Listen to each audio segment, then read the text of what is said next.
Welcome Oh, to Early. hello everyone. That is Seanan Mcguire. I'm also joined by Catherynne Valente, and my name is Matthew Berger. I'm one of the co-owners of Mysterious Galaxy. Thank you so much for joining us tonight to celebrate the release of Sleep No More, which sounds like it's probably not a story about my life, but Maybe. could be the title of my biography at the moment. So, Hi, Shannon. Hi, Kat. I miss you. I'm so glad we I get to miss do this you together. too. This is just Elsie. a Hmm? hangout with 600 people watching. Elsie is currently in my lap, and she's very happy about it. So she is both sliding and jamming claws into my left leg. So it's a very normal evening. Well, I mean, that's her job, isn't it? It is. Um, well, let's just start with how are you doing, Shannon? How has your launch My book been? launch. How has the lead up been? How has your time since I saw you last been? The book launch itself has been fascinating because I was just at CocoCon in Phoenix for this past weekend, which meant that I kind of lost track of time. Was literally on the way home from the airport last night, looked at the clock and went, "Oh, it's 1 a.m. The book is out." So book launch kind of snuck up on me, and then I slept through the first half of my book day. I'm doing okay. My cats are completely overjoyed that I am home, and you can see that from Elsie. We've got a couple folks in the chat who say they can't see us. If you can't see us, Oh no. there is a Maine Coon hitting me with every part of her body that she can manage, right, which is fabulous. But I'm doing much. Yeah, and if good. How are Please you do doing? leave questions in the question section, guys, so that I can look at them when it's time and I don't have to ask you and you don't get lost in the rush when it's time for audience questions. How am I? I am doing good. It is way too hot today, but we're coming up on school starting again, which I don't think I ever truly understood why our parents were happy when school started again, but it will be a good thing when that happens. And we're just heading into fall here in Maine. It's really nice. Nice. Let's start by talking about, I mean, it is the question to start an interview, but the genesis of this particular book in the series and where the idea of it came and the sort of different versions of the characters and the kind of, I'm supposed to, not supposed to spoil. Okay, sorry. Let's talk about where the ideas for the book came from. So I was originally a fan fiction writer. That is where my agent found me, was laboring in the fanfic mines, producing Buffy the Vampire Slayer slash and the occasional Veronica Mars AU. And sometimes people forget that I came from fanfic, so I feel the need to remind them with a hammer. This book, and I feel like it's not a spoiler if you can literally ascertain it from looking at the book cover. At that point, it's so far out of the box that you can't really shove it back in. These books are an AU, and that the genesis of that basically just came from one of my biggest narrative kinks. One of the things that makes me happiest from a narrative standpoint is AUs. I love thinking about how would this work with that. If you're hanging out with me socially, and you and I don't normally get enough time for me to kind of hit the level of boredom where this starts cycling. We've done it a couple of times, but rarely. We've done it a couple times, but yeah, if you give me enough time to hit genuine boredom, I'll just start running alternate universes in my head, and you'll go, "What are you thinking? You know, your 1,000-yard stare. What are you thinking?" And I'm going, "Oh, I'm just trying to figure out how the girl who circumnavigated Fairyland, how all the Fairyland books would work if it was a Philip Pullman Damon AU." And by the time you actually ask that question, I've got 3/4 of it mapped out. I know what everyone's daemons would be, and I know how that changes the plot. And because that's something I do for fun, finding a way to do it in my kind of flagship series was actually important to me. We call it the House of M book around here, because there's a Marvel storyline that I really liked where they did that to the mutants. And we've been working toward this for about 10 years. So Wow. So was I it have, fun to actually write? I know that it sometimes was, I have these ideas and they seem like they're going to be, and then it's less fun in the execution. it was simultaneously ridiculously fun and ridiculously frustrating. I have in the other room, sadly, a large chart that I had to make with post-its signifying all the characters that I would move around to show where they had been relocated to in contrast to their normal locations. But I wanted to wallow in my AU. I wanted to roll around in it, figure out where everyone was, every character. I know where every character is, but October is in a very limited position in the books. Still avoiding spoilers, but trying to explain things. She can't just pull out her Rolodex and start calling everyone because the reader, who she doesn't know exists, is going to want to know what's going on with this character here. So a lot of our minor characters and our expanded cast don't necessarily get touched on. And that's a bit disappointing for me because I know where they are. I know what horrible things they're doing.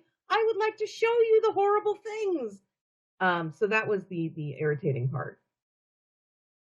But you have a companion book coming out, right? So will we get more of those perspectives? You will get some of the characters in the companion book who do not feature in Toby's book because Tybalt, who is the narrator for the companion book, is doing different things. You and I are living through the same giant historical events right now, but if we both had to write up a 1-week period, you would have a different cast than I would.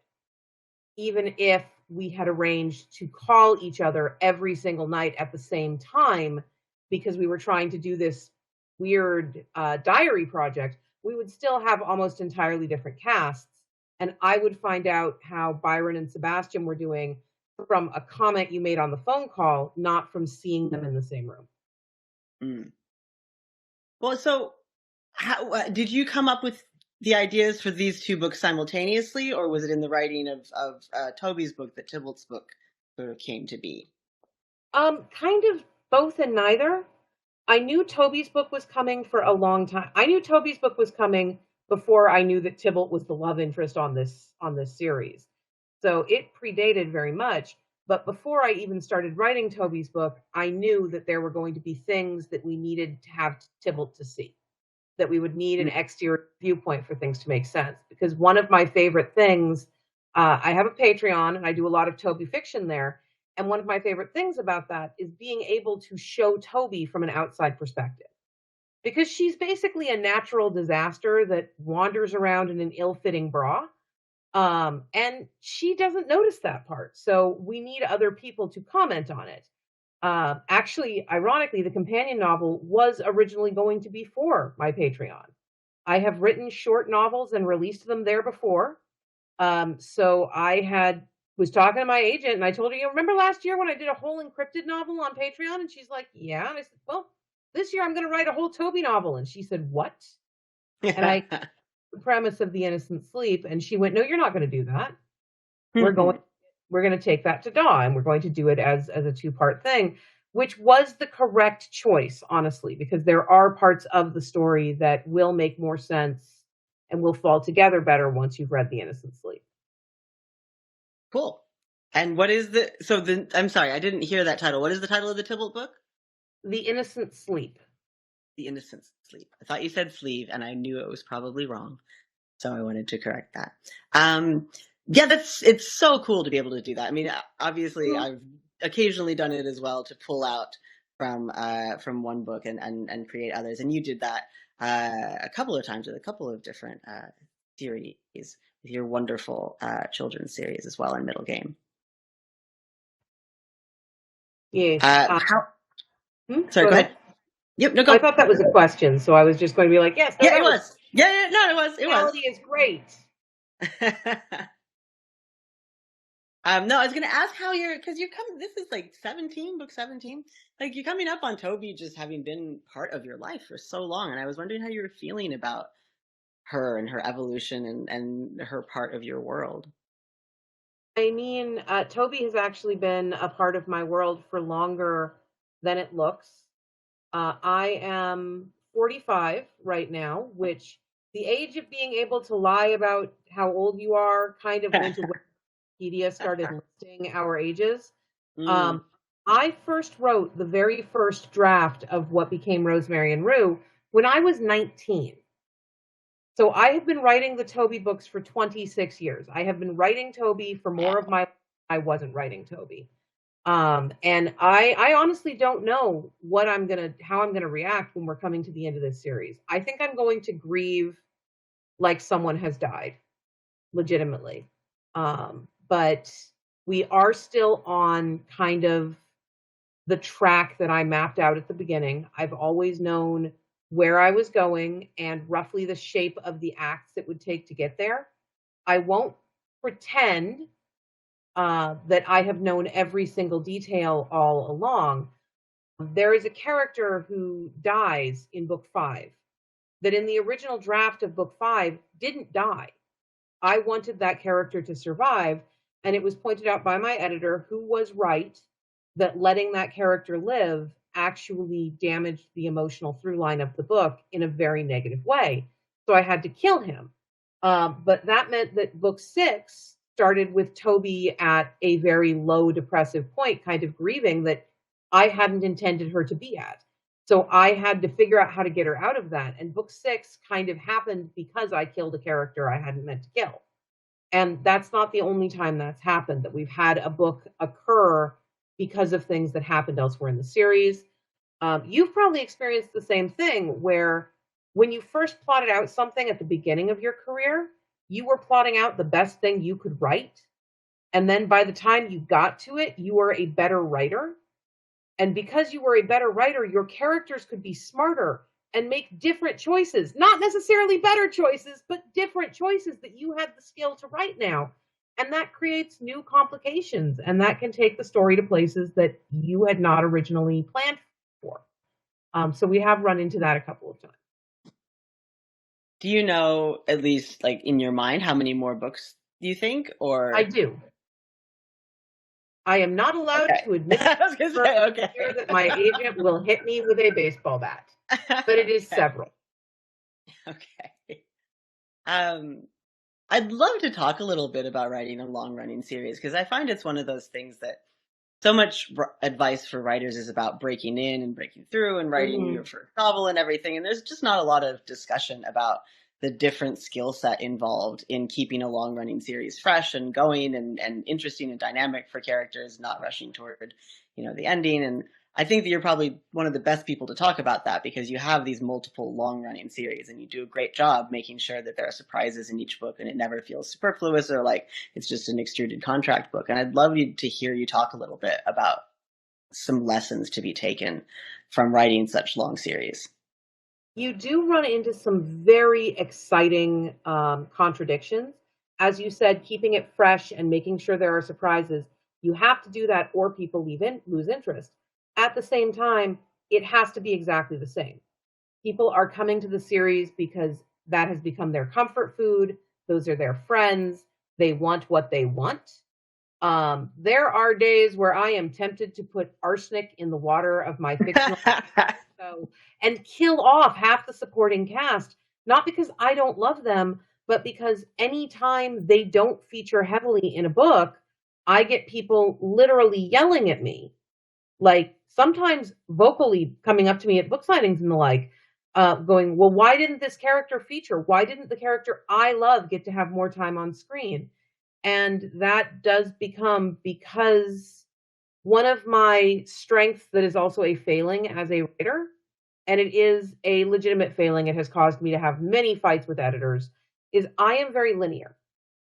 I start at the beginning and I follow things in a logical manner. So if there is not a logical, non-disruptive way to get Byron on this call, Byron doesn't come on the call. If there's not a logical way to get Jazz into the story, Jazz does not appear in the book.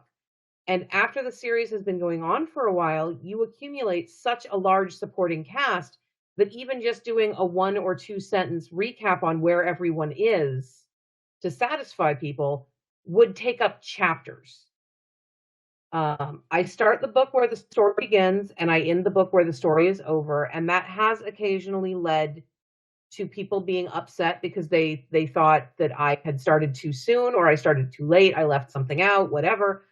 I do not agree that I have ever had a Toby book in specific end before it was supposed to, but I can understand why someone else might feel that way. And people get very strong opinions about longer series. They have strong opinions about standalone works too, but it's a little harder for me to argue with you that November should stop keeping bees and set up a wasp colony when she's only in one book.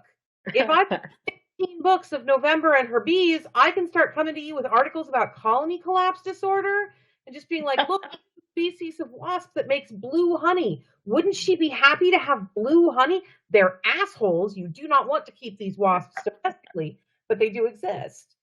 So it's a fantastic set of cascading challenges. I understand that I will never satisfy everyone at this point, so I am just trying to satisfy basically myself and the people that have been on this ridiculous train since the beginning as much as I can.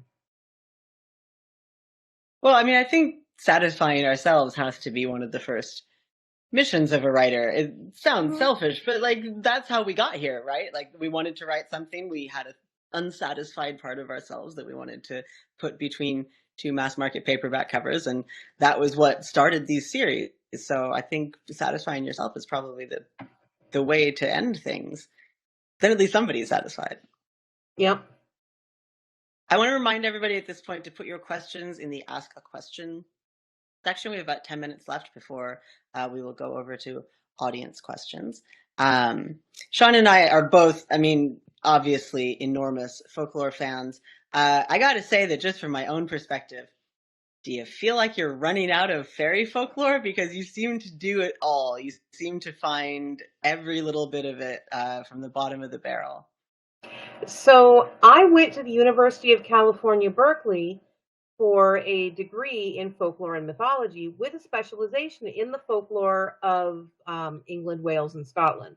A bit in Ireland, but mostly focused on that, on what was then Albion. And this means that I have downstairs in my office a larger folklore collection than the University of Washington. I've got books in there that I've literally had folklorists contact me to go, hey, if you ever decide to sell out, I would like these books. And I'm like, nope, that's fine. So I still have a list of fae facts, fae folklore, and types of fae that haven't come up yet. Sometimes because talking about those minor characters and trying to shove them in, you can't get everybody in everything. You can't get all the types of fairy in everything. It took me 14 books to get around to the Bovenshee, and those are fairly common thing in folklore legends. I wanted them. They're the closest thing I have to vampires in really any series I'm doing, but it took a long time. I have reached a new life goal, which is that I've written enough Toby books, and I am well known enough for having actual scholastic folklore training that people have started writing papers about types of fae that I invented and trying to pass them off as actual scholarship. And since they are doing this to my former professors, I get very, very angry emails from people who trained me, and that's pleasant. It actually that is hilarious. No, that's wonderful. That's fantastic. You got to tell us what your favorite book from your folklore collection is. You can do a top 3 if you want. So my actual favorite book is not having to do with fairy folklore. I have a complete Arne Thompson index. Oh, I know you do. I know you do. Fairy tales. I've been there. Yeah, and I personally have gotten lost in that. It is beautiful. I love it so much. I cost I a lot of it. A lot of people do. So it cost a lot of money, but it was worth it. I was actively trying to find my own Arne Thompson index. I wanted to own one. That felt important to me. And so I had people watching for me. the state folklorist of Minnesota retired just as I was about to go out to Minneapolis to attend a convention. So I contacted the bookstore that she was selling her collection through, and I asked them if they could pull her ATI. And they said, no, you'll have to get here first. So I did manage to get there first, obviously, since I own the books. But I showed up there 3 days later with cash in hand. It was just like, send me my book. They were at Magers and Quinn in St. Paul, Minnesota. And they were mailed to my house. And they were, at the time, the most expensive single books I had ever purchased. But they were also tax deductible, so it was all okay. And later that summer, I was at San Diego Comic-Con, and I went to a party that Bill Willingham, who was publishing Fables at the time, was throwing. And Paul Cornell, who is a mutual friend of ours, I'm saying that not for you, Kat. I know you know that Paul is a mutual friend of ours. People who are listening. Paul Cornell is also a friend of Bill's, and he knew I was going to be, or that Bill, rather, was going to be interviewing me at Worldcon, which is coming up. So he basically pulled me over to Bill like a parent trying to set up a play date for a small child, just sort of thrust me at him and said, you're both folklorists, talk. So you've got this hugely conservative older man and this hugely twitchy, at the time, younger woman just sort of standing there staring at each other. And Bill goes, you like folklore? And I said, yeah. And he says, did you know the state folklorist of Minnesota just retired? Yes, actually, I did know that. Why? And he says, because I was on book tour when she decided to sell her book collection, and some out-of-town bitch snuck in and grabbed her Arn Thompson index before I could get it. And he's presenting this as this great wrong that has been done to him. My response was, I'm the out-of-town bitch. So those books have great sentimental value in addition to being one of my favorite scholastic works. Is there a 2 and 3? I know there's more than those of the volumes, but so 2 would actually have to be Catherine Briggs's Folktales of England, which is one of the really seminal works on which British fairy tale studies are based. And they are also very, very out of print. It's a 2-volume set. I bought them at the same time. So those were also at Magers and Quinn. And then Nancy Arrowhead's Field Guide to Elves, Spirits, Gnomes, and Other Little People. It's useful because it's kind of an encyclopedia of types of fae, but also part of why I went into folklore, part of why I decided this is the degree I'm going to pursue, is that a woman named Jody Lynn Nye had written what we would now call an urban fantasy series, but urban fantasy didn't exist yet, so it was more just a humorous fantasy series in that vein that was popular in the mid-'80s. And the first book was Mythology 101. It was about a kid at college who found himself in a class, I don't remember what the class was, with a whole bunch of actual leprechauns. And then it became all wacky fairy adventures for like 3 or 4 books. And part of how he got spotted by the leprechauns was he was carrying a copy of Nancy Arrowsmith's book. And when I found out that was a real book, when I discovered that at a used bookstore at the age of like 12, I lost my shit completely, because that was when I realized folklore was something that could be a job. It's not a very good job. It's a job that gets you employed at McDonald's. But my God, it's a job you can go for. All right. Well, I have one more question, and then I think we're going to switch over to the audience questions. Can you, this might be a little odd one, but I definitely had those moments in all of my own books.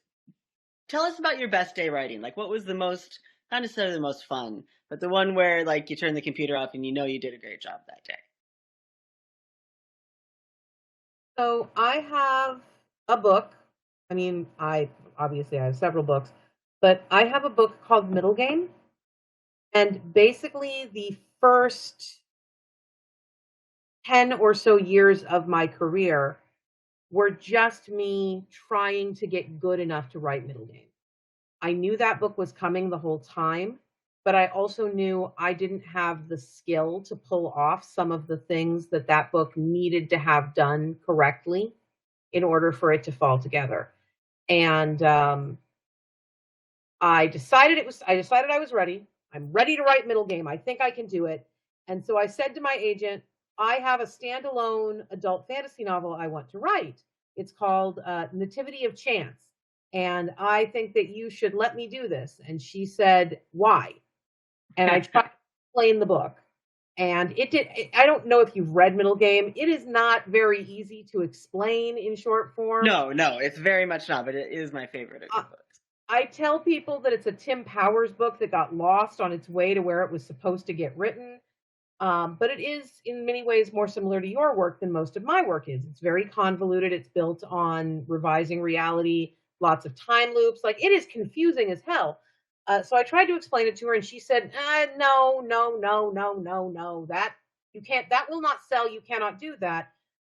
Write me a pitch and we'll see. So I wrote her a 4-page pitch for Middle Game. And her response was, this still makes no sense.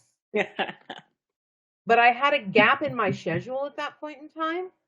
And so I sat down the next day and was basically in a fit of pure pique. I was pissed off, decided I was going to start writing Middle Game. And I started with the line, there is so much blood. And I got through the first 3 chapters that day and finished. And I'm just looking at this thing that has been Mount Everest for 10 years. And I can actually see from the way that it's falling on the page, like, it's going to need a lot of work. It's a first draft. That's what they exist to do, is to be fixed. But I can see, looking at it, that I'm going to be able to write Middle Game. And that was probably my best single day.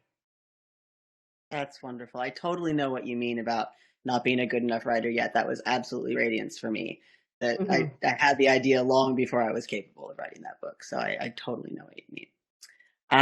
Let's go to our first audience question, which is by Dev Singer. It's bedtime for me on the East Coast, so I may or may not be awake. Hope you're awake, Dev, to hear this answered. But will the double feature this year mess with the every 4 books there's a massive plot twist pattern? Nope. Book 20 is still going to be hell for everyone. Especially Toby. The next one's from Emily Collins. You've mentioned the 4-act structure of Toby's story. Can you tell us what act we're currently in? We have just entered Act 3. So we are still fairly far from the exit. Emily Collins asks, you've mentioned, wrong one. I lost my glasses, so I am squinting a little bit at this screen. I apologize if I make a mistake like that. It's fine. It's been lovely. You look like an Austin heroine all night. I'm so hot. It's so sweaty here. I mean, you are fairly hot, but I'm sorry. Do you have a favorite piece of folklore or fairy lore that you haven't gotten to use in one of your books yet? From Zoe Mickle. I'm not going to try without glasses that last name. I feel like I'm going to say something wrong. You'll do some damage. I really like to do some more stuff with the folklore and with the structural things that you find in the Netherlands. I love the trolls. Like, just the structure of trolls there is so unique to the rest of Europe. Tell us about the structure. I'm really interested to hear. I am not studied up on being able to pronounce those names from Cold Point. I try really hard not to mispronounce things that are not specifically where my ancestors are from. I am occasionally tempted to include some Roma folklore because that is my father's side of the family, but I generally don't, because I don't have anyone on that side of the family that can tell me where the line is between this is okay to tell outsiders and this is not, because it is a closed culture.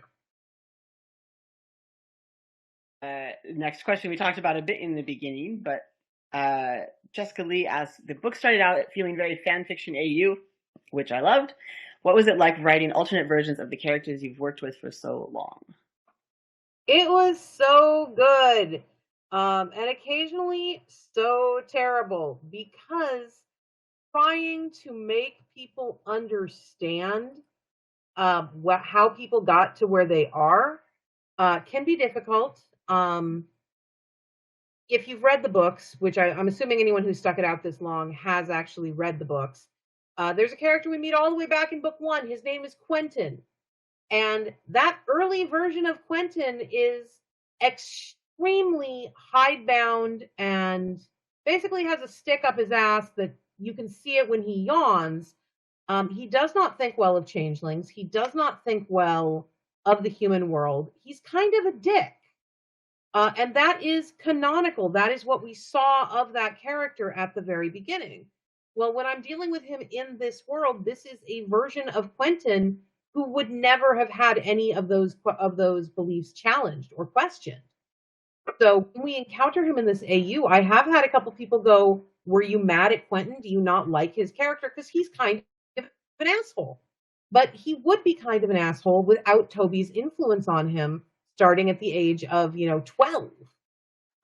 So it was very fun. It was very exciting, but I have occasionally had to argue with people about how I interpreted the alternate versions of my own characters. And as I'm sure Kat can tell you, because I think every author experiences this, we can be wrong. It is very possible for the author to be wrong about their own characters because we're so deep in the weeds. We can't see what's going on at the surface. But on a foundational level, I've got a pretty solid idea of what all of these people would do when presented with different challenges and different stimulus. So it was fun. It was challenging. I'm legit going to miss it. I would write a dozen books in that AU. It's a horrible place, but hanging out there. Well, I'm going to interject with one of my own questions for a minute. What is your organizational schema for keeping track of all of this? You talked about Quentin, like if had not met Toby at a young age, like would have been more of an asshole. Like, did you have some kind of spreadsheet or something to keep all of that straight? Oh, I have my own wiki that on my computer with, who the characters are, when things have happened, when they've had major encounters in their lives. And I also have access to the fan wiki. If you are one of the people that updates the October Daye wiki, I appreciate you so much. And I am allowed to look at that for all that I cannot look at fan fiction because this character first appeared in book 6 as a factual statement, and that's fine. Yeah.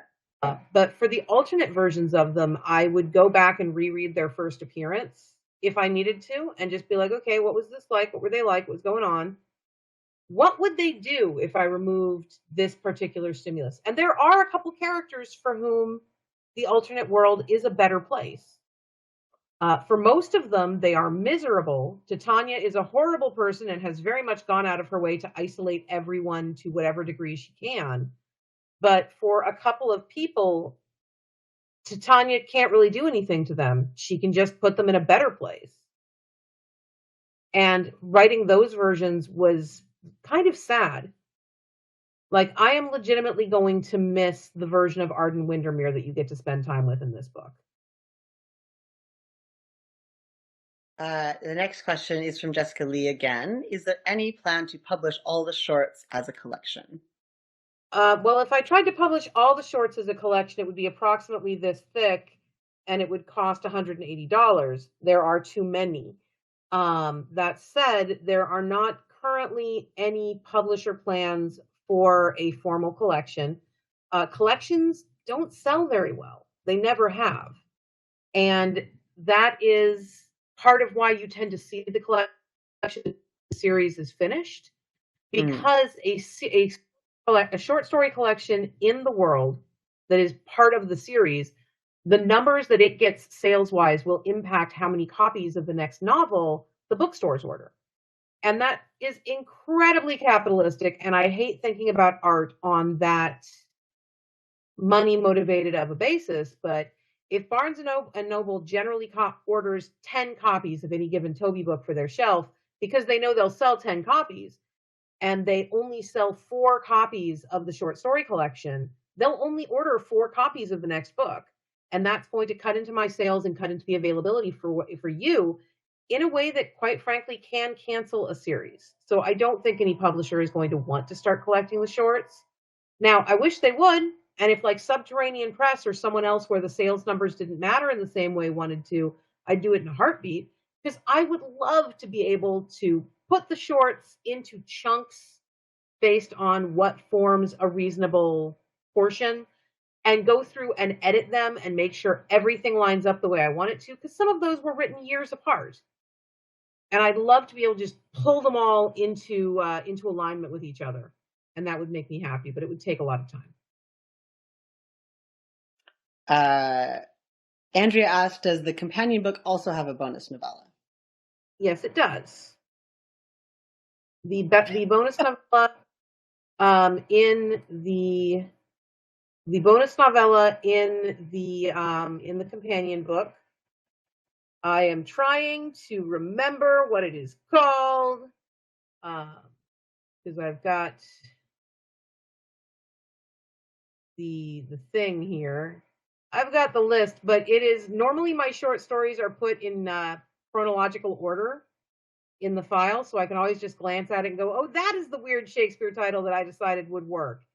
But in this case, the bonus novella for the bonus novel is very, it does not follow exactly a linear timeline. Oh, here it is. It's called Doubtless and Secure, and it starts in 1612 and ends during the events of the book. So it is. Oh, sorry. Go ahead. No, I was just going to say it is not exactly temporally anchored. Your search for the title leads so perfectly into the next question, which is from Rachel. And Rachel wants to know, how do you choose the titles or the quotes the titles come from? I really like Shakespeare, and that pattern got nailed down a while ago. I use the Shakespeare search engines, and I have several complete Shakespeares. And usually what I'll do is I'll find a word that has something to do with the book or that is evocative of what I'm doing. And I'll search for that in the Shakespeare search engine and then read the scene around whatever it pulls up to try and find a phrase that will fit.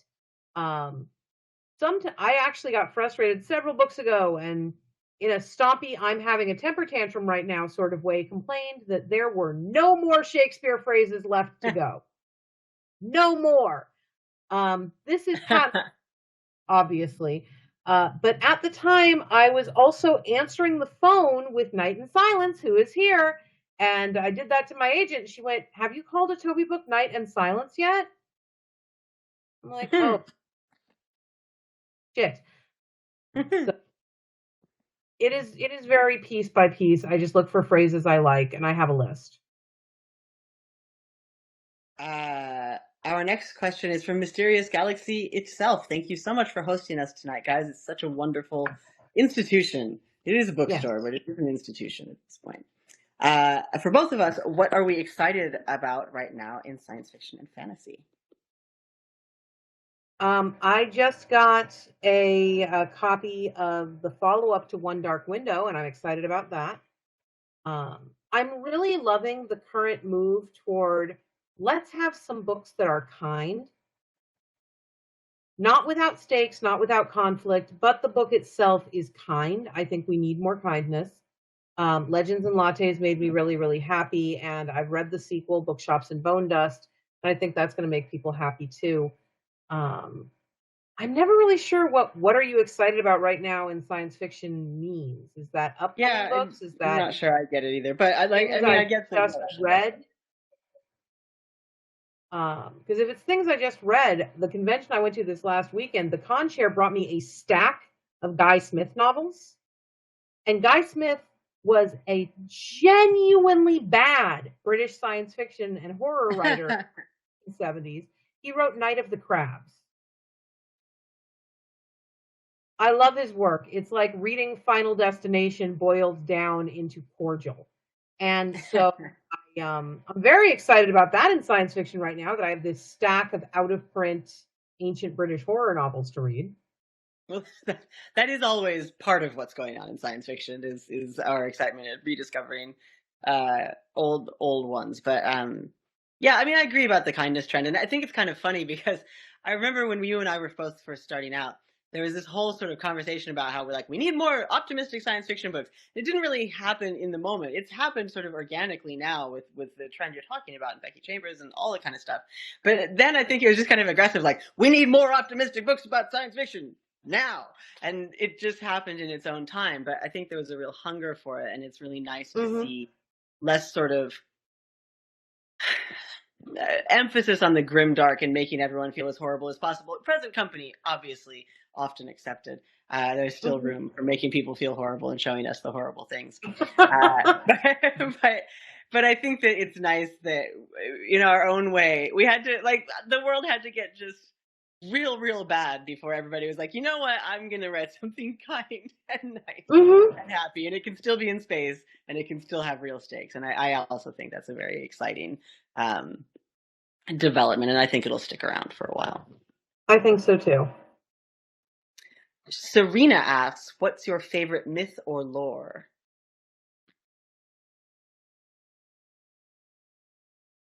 Did you hear me? I did. I am thinking, because that is such a broad yeah, it's a rough one. Well, it's not just that it's a rough one. It's how are we defining these statements? You know, how do things come together? Really, I'm going to say my favorite myth is that the hidden people of the British Isles and parts of Europe are all part of this interconnected kingdom called fairy. One of the things that frustrates me as a folklorist and as someone who writes books about the Fae is this extremely colonialist tendency to say that any form of hidden folk must be fairies. Any hidden folk is a fairy. That is not true. The Menehune in Hawaii that people call Hawaiian fairies, they are not fairies. They are hidden folk. They are their own thing. And it is a form of cultural violence to claim otherwise. So really the Fae themselves are my favorite lore. You know, all of the stuff that goes with them. I just discovered a new, well, it's not new, it's new to me. I hadn't heard anything about it. I just found a cycle saga. It is Fae related, but not fully Fae, from the Dolomites that I am so into right now. I am going to send Shannon a bunch of links that she's probably already heard of because she knows more about this than I do. But it'll still make me happy.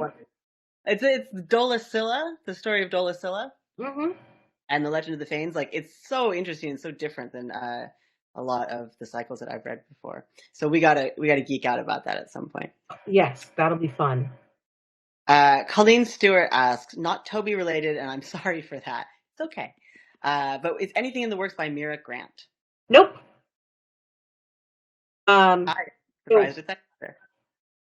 Like, I am never allowed at this point, and I'm sure this is something that you can relate to, Kat. I'm not allowed to talk about things that haven't been announced by publishers. Yeah, true. So if there are Mira Grant things, they are still top secret, and I can't even hint about them. And if there are not, it's because the publishers don't want them right now. Mira Grant mostly does biomedical science fiction, which makes me really happy, and I enjoy a lot when we're not in the middle of the stupidest pandemic ever. Really difficult as someone who has a special interest in pandemics to relax and enjoy my horrible fictional viruses when there's a real world non-fictional virus messing everything up and keeping me from going to Disney World. So it's a little harder to be Mira right now. Okay, we only have a few minutes left. Zoe asks, do you have a comfort book? Oh, I have several. The Last Unicorn by Peter Beagle is a big comfort book that I reread on the regular even today. It by Stephen King. It is very thick, but it is very comforting. It has been with me most of my life. The Stand, also by Stephen King, even with the world's stupidest pandemic, is very comforting. And sometimes I just wander around muttering "no great loss" to try and calm myself down when all of this is going on. Fire and Hemlock by Diana Wynne Jones is extremely comforting, and it makes me feel better. Makes me feel happy. And of course, it is one of the, well, it is the way that Shannon and I became friends forever. Yep. It is very special to us. It is. And I don't think we have time for that story, but the next we do not. I'm sure to start with it. I think we probably have time for 2 more questions. So Teresa wants to know, would you ever write any more polyamorous characters, like a polyamorous main character? So I myself am asexual, and one of the ways in which this does in fact impact my writing is that it is very, very rare that I know anything about the romantic or sexual interests of my characters at the beginning of a story. That is not something that comes to me when the character is delivered, except in cases like Toby, where I knew she had already had a child and was thus at the minimum bi, if not straight. So I don't know. But I am unlikely to sit down and go, I want to write a polyamorous main character. How can I make this happen? It has to happen organically for me. So, Rachel asks, have any of the titles come from Titus Andronicus? One that is my greatest shame and has never been used. But other than that, I don't think so. I've got some Titus Andronicus titles on my maybe list, but I don't think I've actually used one yet. And the reason it's my greatest shame is that I had a title on the list that was supposed to be book, I think, 8, that I realized when I looked it up to get the quote, I had misremembered. And I did not have, one of my words was wrong. So I had heard tribunes as tributes and it changed everything. So no Titus Andronicus.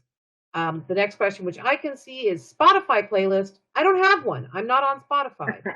I have this weird, faintly unprogressive idea that my music should belong to me and I should be able to listen to it whenever I want to, not just when I am online.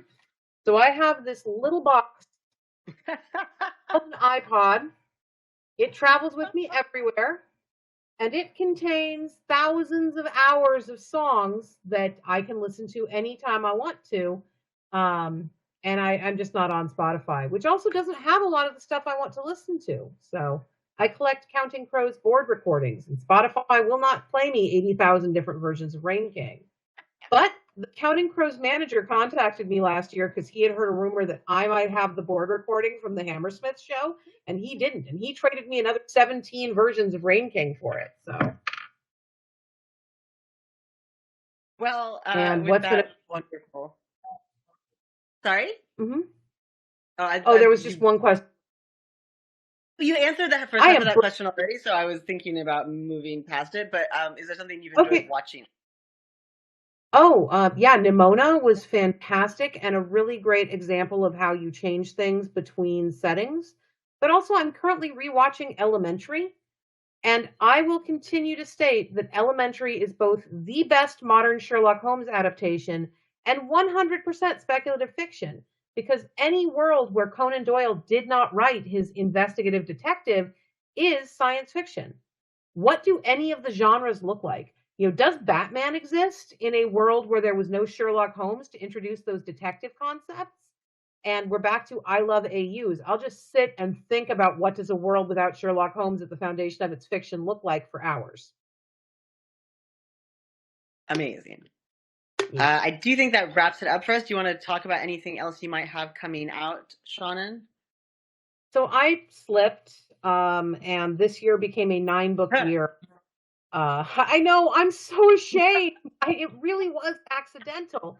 But come on, Seanan, get it together. No, that's of course an enormous amount of books for a year. It's too many. Even for me, that's too many. Next month we have The Innocent Sleep, which is the second half of the story that we began with Sleep No More. And that is our first and quite possibly only book from the perspective of Tybalt. I don't know whether we'll ever have another book from his POV. It would matter if it would happen if it was time, but it's not necessarily going to be time. And then in November, I have possibly my only book of the year that you will not be able to buy at Mysterious Galaxies, which is the official history of the Overwatch universe. And that is coming from Blizzard Entertainment. And it was definitely work for hire. I knew that. But it means I have no idea what this book is going to look like. I don't know. I have not been sent an advanced reader's copy. I have not been sent proofs. It could say anything. I would like you all to buy it so you can tell me in advance how angry people are about to be at me. That would be cool. I don't trust their sensitivity readers. But that's the rest of my year. You got anything coming up? Yeah, so I actually had a new short story come out today in Uncanny Magazine. It's called Can You Hear Me Now? It's a funky sort of anti-capitalist fable. The sequel to Space Opera, Space Oddity, is coming out May 7th next year, and nothing else that I'm working on, and there is a lot can I talk about. That is fair. Wow, do I understand that one. I'm just still glad that when we were talking about like being on properties with code names, we did not find out we were competing with each other. Yeah, we didn't share our code names, did we? We did, but we had to verify that you were not trying to work on Magic the Gathering and I was not going to have to eat you. Yes, no, I am working on something very different. I did figure out what you were working on. I'll text you later about the codename fiasco. Okay, yeah, text me later. I'm still very happy working for Magic the Gathering. Magic is wonderful. I am also still very happy working on the game that I'm working on that I can't tell anyone about. I'm not happy about not being able to tell anyone about it for all this time. I have been working on it for 2.5 years. That is too much time. I'm thrilled to be working on it. Let's do our website exchange, where to find us on the internet, and then we can bring it back over to Matt. Okay. I am at SeananMcGuire.com. If you can spell my name, you can find my website, and if you can see the bottom of my screen, you can spell my name. I am also very active on Tumblr. I spend a lot of time on Tumblr, and I'm in the process of transitioning my pithy social media over to Blue Sky. I haven't been able to go fully in there because there are no direct messages. Mastodon confuses me. None of those sites are perfect or ideal, but at least at Blue Sky, I don't feel as much like I am supporting human rights violations. So, hey. I'm Catherynne M. Valente. CatherynneMValente.com is my website. If you can spell my name, good for you. It's CATHERYNNE. You can find me, Cat Valente, on Patreon, Substack. I am also doing the great Exodus dance of moving around on Hollis, trying to figure out which service is going to take over from Twitter. I'm Cat Valente on all of them. Cat Valente at Wandering Shop on Mastodon, which is very aggressively confusing. But I think they like it that way. I think that's how they want it. I can't handle Mastodon. we don't need to drag Mastodon as our closer. Well, it's not the confusing part. It's the part where if I want to reshare one of your posts, which is a function of the platform, but you and I are not on the same instance, it tries to force me to log into your instance. And it wants me to register for every instance. I do not want to register for 97 Mastodon instances just so I can share my friends. Yeah. It's not keeping the racists or the assholes out, so stop trying to make me do separate transactions for every single thing I want to do, please. Your lips to the elephant's nostrils. I don't know. Matt, come here. No, okay.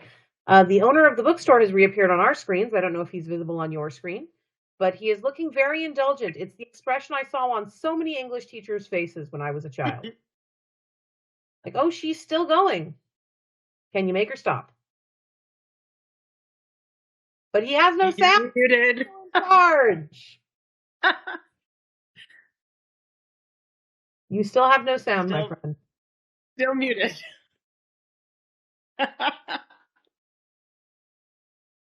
I'm going to disappear for like 10 seconds so I can still hear you, and I will then reappear.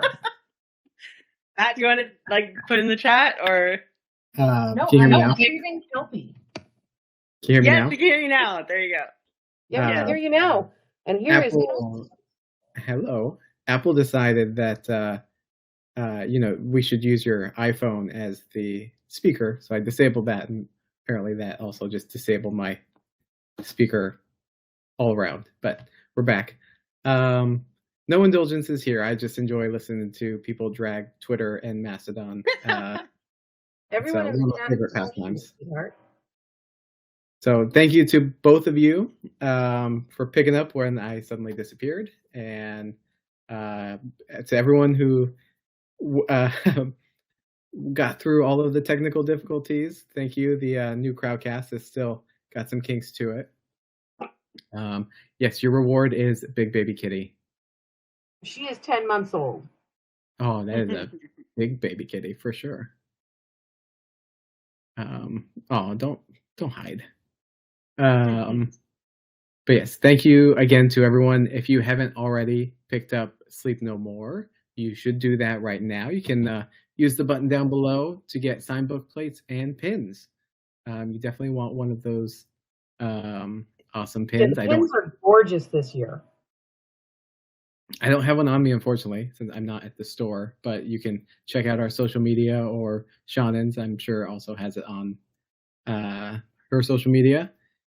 And yes, please follow both Kat and Seanan and see what all of these secret projects are. I'm excited to learn about them as well. And otherwise, thanks to the audience for hanging out. And if you missed anything, the recording will be available pretty much directly after this on Crowdcast and YouTube in a couple days. Hi, everyone. Thank you for coming. Good night.